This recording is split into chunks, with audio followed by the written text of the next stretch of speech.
It's not difficult to control people's minds, thought Nicholas Knox to himself. You just have to give them something to be afraid of.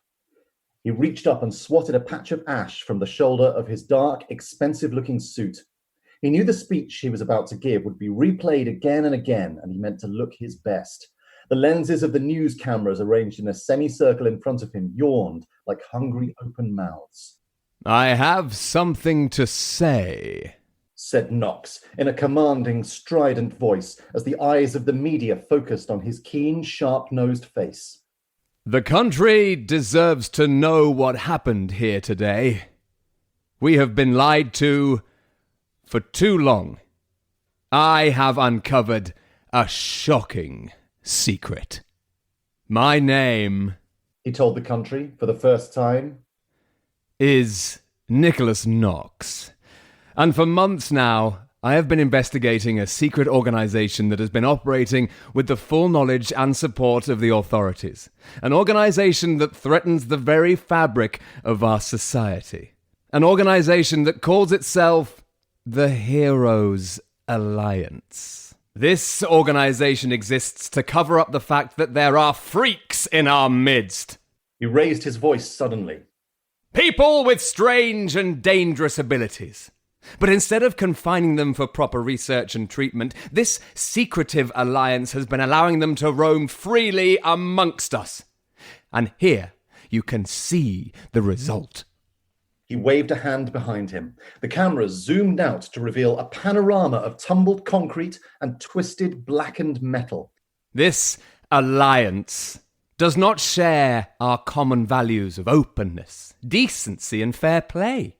Sadly, I was too late to stop this tragedy at Titan 13 today, but I solemnly promise you, I will not allow these maniacs to attack again. I demand an immediate meeting with our top government officials to present my research and to challenge them on their failure to act sooner. I will update you as soon as I can, but in the meantime, I must rest after the trauma of today's events."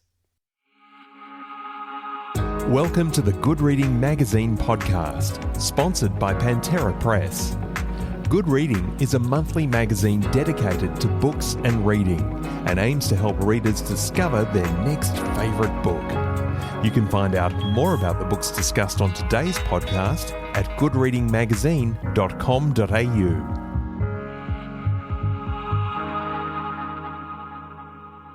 Hello and welcome back to the Good Reading Podcast. I'm Max Lewis, and today we're joined by Greg James and Chris Smith, talking about the final entry in their beloved Kid Normal series, Kid Normal and the Final Five. In this thrilling conclusion, Murph and his friends have their secret identities revealed to the entire town thanks to the oily villain Nicholas Knox. After most of the Super Zeros are captured and family and friends mind-controlled by Knox, it's down to the 5 remaining Super Zeros, Murph, Mary, Billy, Nellie and Hilda, to put a stop to him for good. Greg and Chris, thanks so much for joining us today. Delighted to be here. Hello, everyone in Australia, and hello in Sydney, where I briefly lived and worked in a pizza restaurant. Which pizza restaurant? Which one? It's called Zia Pina. It's in the Rocks. I have no idea if that's still there or not. I have not been to the Rocks that much.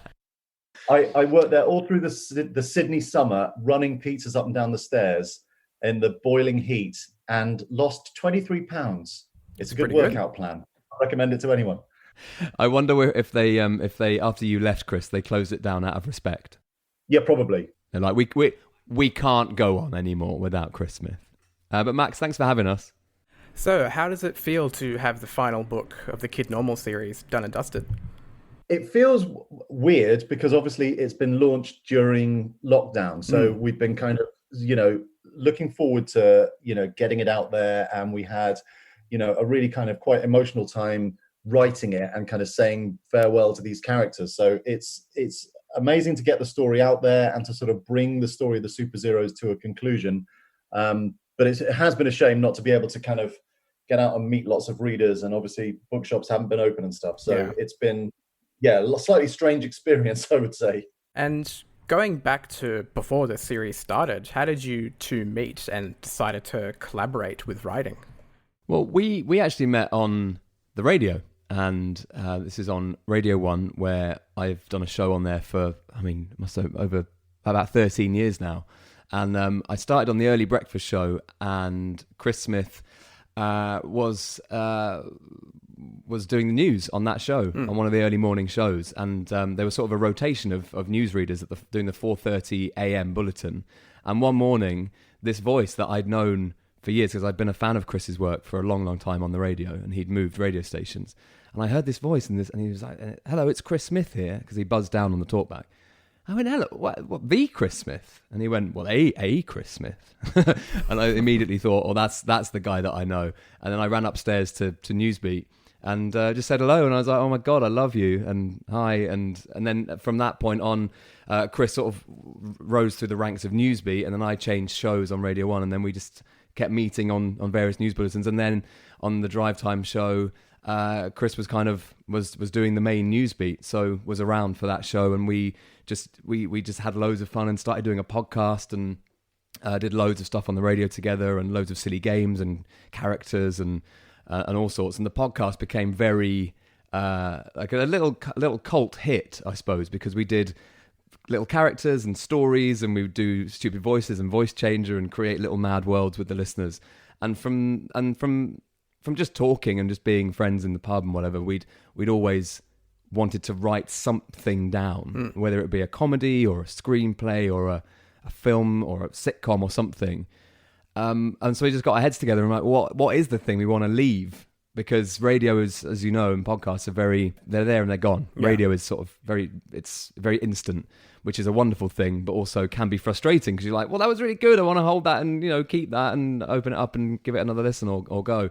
So books is what we landed on. And then we talked about what sort of book, what sort of novel, what's the mad world, what fits with our stuff that we come up with. And children's literature was really the obvious thing for us to go to because we love reading. Books were very important to us when we were kids, and they obviously still are now.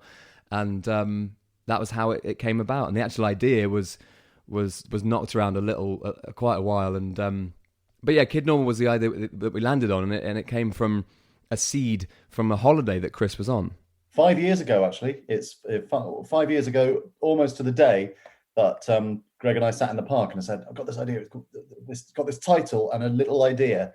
And it's called Kid Normal, about a normal kid that gets sent to superhero school. And then Greg said, "Oh, right, well, what are the teachers like? What friends will he make?" And we started talking about what it would be like. And from that one meeting in the park, we realized we had an idea that we really liked. And here we are 4 books later. Not bad, is it? Pretty good, yeah. And so how did Erica Salcedo come on board as the illustrator? And what was the process of bringing the superheroes to life on the page with her drawings? Well, I mean, the most exciting part of the process so far, actually there've been loads of exciting parts of the process, but one of the most exciting bits was kind of showing the sample of the text to lots of different illustrators and then getting their kind of sample illustrations in. So there were a few illustrators that all sort of sent their ideas for what the characters would look like, what the baddies would look like. And as soon as we saw Erica's, there was one particular picture that Erica had drawn of Mary, which appears on the back of the first Kid Normal book, actually almost as it was done, that first sample, wearing her scarf with her glasses on. And we just went, she gets it. She can absolutely see those characters. Erica had done a picture book for Bloomsbury called Wolfish Stew, but hadn't done lots of illustrating in the UK for kids' books. So we were like, she is absolutely the one. And she's just been brilliant. She totally absolutely gets those characters. I think she definitely identifies with Nellie the most, and she's just become an amazing part of the Kid Normal team. Yeah. And as you said, the series focuses on Murph, who is normal in a world where many people have superpowers. Why did you want to focus on a main character that doesn't have superpowers? The idea of Murph is that he is all of us, and he's definitely bits of me and bits of Chris and bits of Lucas and Chris's son, but it's really he's the reader, wherever you might end up in your life, a new job or a new house or a new school where you just feel overwhelmed and you feel like it's there's too many amazing people around you that know what they're doing. I guess it works for many different types of people. It actually works for people who sort of go into adulthood and you suddenly go, I've got to rent a flat. How do I do that? And how do you pay the gas bill? All those sorts of things. It's those classic things where you go, I've got to look out for myself now, but everyone seems really impressive and together. And actually it's an exploration of nobody knows what they're doing and everyone's got frailties and vulnerabilities. So that's really who Murph is in the book. And you realize that everyone he meets has got flaws just like he has. And we wanted to really, I suppose, really magnify that problem of feeling out of place by just literally going, well, that person's a superhero and you're not. And you can't fly, but that person can. But does that mean that person's better than you? No, not necessarily. So that's really who Murph is. And those who have superpowers, whether they're the super zeros or the rogues, they have quite wacky capabilities as they're known. I was really curious how you managed to come up with some of the absurd powers that you have. Well, we just love the idea that, the logic behind superheroes we've always felt has been a bit twisted. So these are people that just through some flaw in their DNA or an asteroid strike or whatever it happens to be, they have these abilities. But we always thought, well, if that's random, if that's a random process, why do they always end up with really useful abilities? So if superheroes can always fly or have X-ray vision or super strength or like laser eyes or leap tall buildings in a single bound. So we just said to ourselves, well, look, if that's a random process, then for every person that can run faster than a locomotive, there is someone that can literally produce a random smell of petrol for no reason. There's just no limit to the kind of weird, random superpowers that you can have. And that really played into the idea of what happens at the school, because some of the kids who are obviously the cool kids have got the cool superpowers. And then there's the kids that Murph make friends with, like Hilda, who can produce 2 tiny horses from nowhere, which is, not the kind of superpower that would necessarily get you into the Avengers.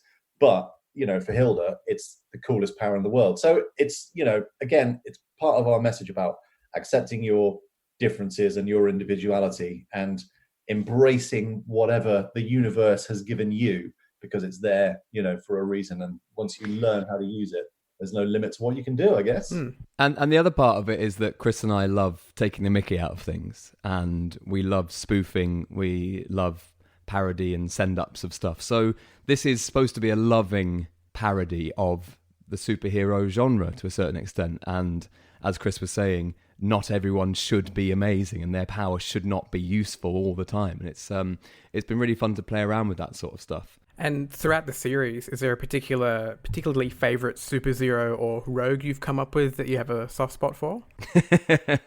There's so many. I mean, there's so many that are joyful to write. We particularly, I think a lot of writers say this, but we love writing villains, and we love. I can tell. We love we love. You can tell that we really enjoy those moments where we've got Nicholas Knox or Magpie in particular was really fun to write, and Nexar from the first book. He was particularly fun to write because he was so stupid as well, and didn't realise he was stupid. But my personal favourite person to write and get in the head of, and I wonder if Chris thinks this in terms of from a comedy point of view, is Mr. Flash. Mr. Flash is the very brash, very dense CT teacher. So he's the capability training teacher, but essentially like a PE teacher. And he is your classic PE teacher, and I know you have them in Australia as well. We do. Those characters who are incredibly macho and incredibly like, well, if you can't play rugby, then you're nothing, you maggot. And much, it's all those people that we went to school with and were taught by, sort of distilled into this mad, feels like ex-military kind of guy called Mr. Flash, and he's really fun to write, isn't he, Chris? I love Mr. Flash. And in terms of the villains, I think my personal favourite in this book is the Sponge. He's a villain who's entirely made of sponge. So whenever he gets damp, he doesn't really dry correctly, so he smells really horrible. So every time people are around and they're like, oh, what's that disgusting smell of badly dried sponge? And he's really self-conscious about it. So I'm curious as well if there was a superpower that you came up with that you decided was maybe a bit too ridiculous to go in the book. No, nothing ever too ridiculous. Anything went. Any idea you had was just perfect. It's the beauty of creating a world, isn't it? And that's been the most enjoyable thing about it. So when the first book was done and people liked it, and we thought, oh my God, that is a world that did not exist before. And actually, because you set your own parameters of nonsense, you can just put anything in there, and you are not restricted by anything, because anything goes, because it's your thing that you've created. Yeah, I mean, you have to be careful not to go too obscure, and make sure it's always funny and interesting, or it has a point to it. But yeah, there's nothing. I wonder if Chris has found something from the book. I see you looking at the screen. Yeah, in Kid Normal and the Final Five, there's a bit where one of the villains is saying a load of other villains that he's going to get in touch with, and we use loads of names there that we come up with for bad guys that we kind of didn't write them. So you get this kind of phone book of villains that we never hear described, but you get their names. So it's like Volcanoes, Marshmallows, Bazooko Pangolin, Grandad Gammon, Explodo Knees, Porkwing, Glueface, Lucky Llama, Brian Elbows, The Shrub, Local TV News Reporter, Lady Lynn, Canal Gremlin, The Doctor's Receptionist. So I just love all those ideas that like all these villains are out there, and you can just imagine kind of what they're like from their names. Yeah, they were too ridiculous to actually be written as characters, but they're out there in the wider world. Like me and Chris have got a little book of terrible titles for kids' books as well. Which so there's always you have to keep yourself in check and make sure you're not just churning out the first thing that comes into your head. And we're very careful to be like, okay, that sounds funny. Is it actually going to be funny and useful? What were some of the titles for kids' books that we might do in the future? What was it? The Fart Banana was one of them. That's the good. Little Drummer Pig. The Little Drummer. Stop, That's Not My Grandma. That's a good one. That raises so many questions straight away. So yeah, we have to keep ourselves in check. You have to self-police that it's not just terrible stuff. The series is so full of that kind of absurd, surreal humor that's perfect both for adults and kids. So I was curious what some of your comedic influences are, either growing up or now, and how they might have impacted how you write your books. Well, you definitely find a lot of little kind of Easter eggs and quotes and stuff in the book. So there is a lot for that adults will get. So we really like the idea that kind of a grown up will be reading the books with their kids, or indeed on their own. That's fine as well. And they will see a little quote or a little character, and kind of you get that moment of connection with the author where you're like, oh, I see what you're referencing there. I mean, I think it's pretty obvious that we love Monty Python, all Michael Palin's work, ripping yarns and that kind of stuff. There's definitely something of the Monty Python soft fruit sketch in Mr. Flash. He's definitely kind of a John Cleese kind of character. You'll find lots of Star Wars references in there that I've just put in there for nerdy reasons, and references to the sitcom Spaced and the Neverending Story and the Dark Crystal, and all kinds of little nerdy quotes that if you get them, you get them. Yeah, there's some fun little other Disney bits as well. Like we actually had to credit The Lion King and Frozen in the really in the bits at the front of the book. It actually said there's like a legal bit. We've had to quote a couple of the jokes had to be attributed to them. Yeah, Monty Python obviously, but in general, just things that are wonderful spoofs. So I was heavily and am heavily influenced still by things like Airplane and The Naked Gun. Yeah. And those sorts of films, which I just always find brilliant. And I guess those sorts of shows which break the fourth wall, and that's what we like to do in Kid Normal, is have a very strong sense that it's been written by two people who are having fun at the same time. So we will duck out and jump out of the book and go, just a little pause here. I know it's getting a bit dramatic, so here's a funny story about Alan Rabbit, for example. So all those bits where you're talking to the reader, we really like. And inadvertently, I guess, we've stumbled across a style that kids would recognise in future books. That was actually a question that I forgot to write down, but in the Final Five, you mentioned that some fans got a bit angry about the story of Alan Rabbit. Was that actually true, or was that just a bit for the book? Not so much angry, but we so Alan Rabbit is a little basically a Beatrix Potter spoof that appears at dramatic moments in all 4 of the books, when we kind of go, let's just break the action here because it's getting very dramatic, and we were kind of doing it to deliberately be annoying, and because Beatrix Potter is fun to take the mickey out of. So we had a couple of people at literary festivals, I think, just saying like, why have you put a rabbit story in your book? But having said that, there are other people, particularly our editor at Bloomsbury, who loves Alan Rabbit. I think that's the bit she looks forward to most. What does that say? Exactly. Would read a standalone Alan Rabbit adventure. Who knows? Well, I think that's why the book is so charming, at least to me, that it manages to be really witty for a kid's book without resorting to the kind of toilet humor that a lot of books around this kind of similar age bracket tend to go for. And that's not to say that those kind of books are bad, but they're not necessarily everybody's cup of tea. Did you make a conscious effort not to be that lowbrow in the humor? Yeah, I think we did. We sort of we used to laugh to each other and said we don't want to write a book that's that's called Dr. Poo Poo and the Super Farts or anything like that. Yeah. You know, it's kind of, and like you say, you know, there's nothing wrong with that, and we all kind of find that stuff funny, you know, from time to time. But I guess, you know, we've never.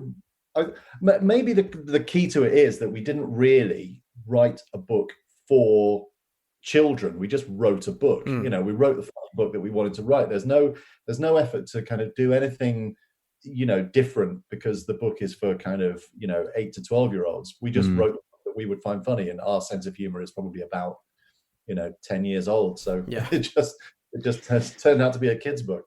The other really important thing, I think, is that we are well trained on the radio not to patronize anybody. Of course, yeah. And particularly not talk down to kids. And Chris has a kid. You know, I've got a niece and nephew, and it's great to talk to kids as if they are humans, not just like, hello children, today we're going to be talking about superheroes, yay.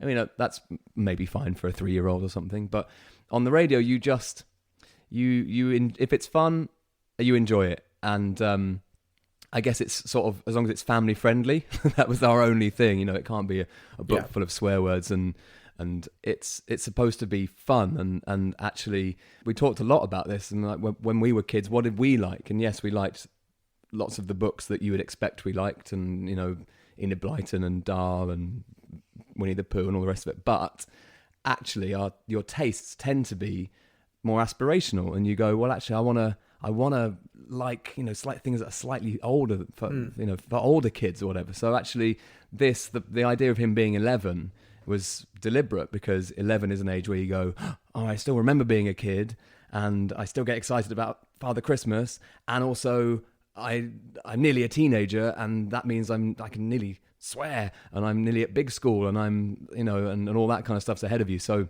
it was deliberately done to put him as an 11-year-old, because that's an age where you go, oh yeah, but I want to watch that slightly naughty comedy that mum and dad like. And going back to the final 5, we see the return of Nicholas Knox playing the villain. Why did you want to bring him back for the finale? Well, he kind of has been always bubbling under through all 4 books. So he was we first meet him in the first book, and then he disappeared for a bit. But we always knew that he was kind of the big baddie, which is why he's got this sort of rather portentous name, you know, Knox, for darkness, and night, and Nick being kind of a synonym for the devil. So he's always been kind of the big bad, and he is really kind of the complete opposite of Murph powers and being able to be a really good hero without superpowers. Well, Nicholas Knox doesn't have superpowers and is able to be a really kind of evil villain. So it's just kind of bringing home that message that it's not about what powers you've got, it's about what sort of a person you are that makes you either a hero or a villain. And we just like the idea of Knox being kind of an oily, just a kind of corporate kind of villain with his shiny shoes. He's like the nasty boss, you know, that everyone wishes they didn't have sometimes. He's an important character, without giving too much away about what happens in the book. But him and what he feels about superheroes, and Murph and what he feels about superheroes, are the two kind of differing messages that come together and bring the climax to this book, basically. And also we thought that he was weirdly quite a timely leader with the world as it is. You know, he is the sort of person that would galvanize a nation in the way that he does in the final book. And we thought, actually, sort of accidentally, we've stumbled across a modern day president, lead prime minister type character, and you go, well, this is the rhetoric that is being spouted by a lot of people. So he was the perfect choice, really, because he would be believable because he's so he sort of looks a certain way and he speaks a certain way, and people will go, oh yeah, I see what that guy's doing. He's for me, but actually, of course, he's very much for himself. Well, that point brings me to my next question, was that this book in particular is full of themes of misinformation and propaganda and bigotry and that kind of stuff, which is pretty refreshingly bold for a younger reader's novel. Why did you want to incorporate these themes into the book? Well, I think again, it comes down to not talking down to anybody. So these are the themes that are being talked about a lot in the world, and kids are aware of it. Kids are aware of what's going in the world, and it's right that they have narratives about misinformation and about what you're told by leaders, by the media, where this information is coming from, and how you can kind of be an informed viewer and listener of it. There's no minimum age to start talking about this stuff. So yeah, it did feel very timely. A lot of stuff that's been going on while we were writing it, and oddly, after we finished writing it, when it's been and after it's been published as well. So I guess they were themes that were in our heads at the time, and they're always going to come through. Given that we're in a bit of an uncertain period right now, I was wondering if you had any advice for our listeners who might be feeling like they don't have a lot of power during these times. Yeah, well, the advice would be you do have a lot of power, and there are things you can do. I mean, we're going to talk generally here. I guess we're talking about the race, the protests at the moment in America and all around the world, but also politics being quite divided, and there being lots of awful rhetoric spouted, I guess, and obviously the coronavirus. But yeah, there's varying things you can do. But I suppose the main advice is do what you can in your local community, and whether that be your close friends and family, or literally writing to your local leaders, MPs, etc. Looking after your patch and making sure everyone around you is good. If I know it's idealistic, but if everyone did that, then the patchwork quilt of the whole world gets covered eventually. So there's that, and it's about reading up and learning and listening mainly. I would say to people is listen to other people's complaints and listen to their views, and then and learn about them and work out how we can move things on together, I suppose. I think it's exactly as Greg says. It's tempting to think that there are lots and lots of massive things happening in the world, but actually they're not massive things. They're a collection of very tiny things. And if you think that things are heading in the wrong direction, then all you can do is do tiny things that you think are heading in the right direction. And if we all do that, then the big things will head in the right direction as well. It's like we're all, we all feel like little termites, but as long as we march in the right direction and build the right stuff, we'll end up building something really massive together. Absolutely. Well, Greg and Chris, thank you so much for joining us today. Thank you very much. Thank you very much. Thanks, Max. Hello to everyone in Sydney. And when all this is over, can we please come visit? Yes, for the Ashes. Yes.